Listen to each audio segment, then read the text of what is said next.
There's no feeling more intense than starting over. If you deleted your homework the day before it was due, as I have, or if you left your wallet at home and you have to go back after spending an hour in the commute. If you won some money at the casino and then put all your winnings on red but it came up black. If you got your best shirt dry cleaned before a wedding and then immediately dropped food on it. If you won an argument with a friend and then later discovered that they just returned to their original view.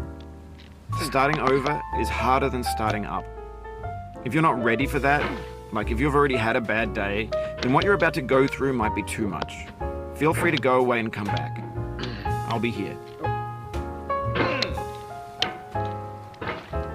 Alright, thanks for coming with me on this trip. I'll understand if you have to take a break at any point. Just find a safe place to stop and quit the game. Don't worry, I'll save your progress, always, even your mistakes. This game is a homage to a free game that came out in 2002, titled Sexy Hiking. The author of that game was Jazuo, a mysterious Czech designer who was known at the time as the father of B games. And B games are rough assemblages of found objects. Designers slap them together very quickly and freely, and they're often too rough and unfriendly to gain much of a following. They're built more for the joy of building them than as polished products. In a certain way, Sexy Hiking is the perfect embodiment of a B game. It's built almost entirely out of found and recycled parts, and it's one of the most unusual and unfriendly games of its time.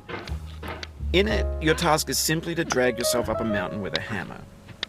And that act of climbing, in the digital world or in real life, has certain essential properties that give the game its flavor. No amount of forward progress is guaranteed. Some cliffs are too sheer or too slippery. And the player is constantly, unremittingly in danger of falling and losing everything. Anyway, when you start Sexy Hiking, you're standing next to this dead tree that blocks the way to the entire rest of the game. It might take you an hour to get over that tree, and a lot of people never got past it. You prod and you poke at it, exploring the limits of your reach and your strength, trying to find a way up and over.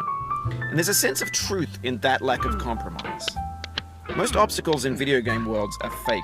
You can be completely confident in your ability to get through them once you have the correct method or the correct equipment or just by spending enough time.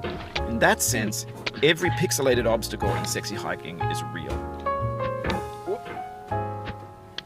The obstacles in Sexy Hiking are unyielding, and that makes the game uniquely frustrating. But I'm not sure Jazuo intended to make a frustrating game. The frustration is just essential to the act of climbing, and it's authentic to the process of building a game about climbing.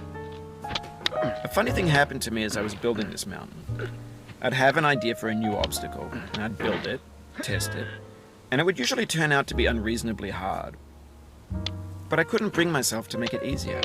It already felt like my inability to get past the new obstacle was my fault, as a player rather than as a builder. Imaginary mountains build themselves from our efforts to climb them, and it's our repeated attempts to reach the summit that turns those mountains into something real.